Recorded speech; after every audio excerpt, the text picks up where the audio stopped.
ఆహారము లేదని చింత ఏలను, వస్త్రములు లేవని దిగులు ఏలను.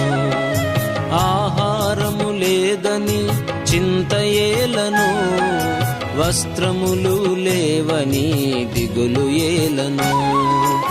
ఆకాశ పక్షులను చూడుడి చూడుడి, విత్తవు కోయవు పంటను కూర్చుకోనవు.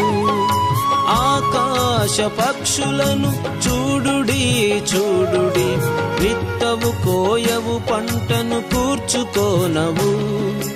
ఆయనే వాటిని పోషించుచున్నాడు, ఆయనే వాటిని పోషించుచున్నాడు.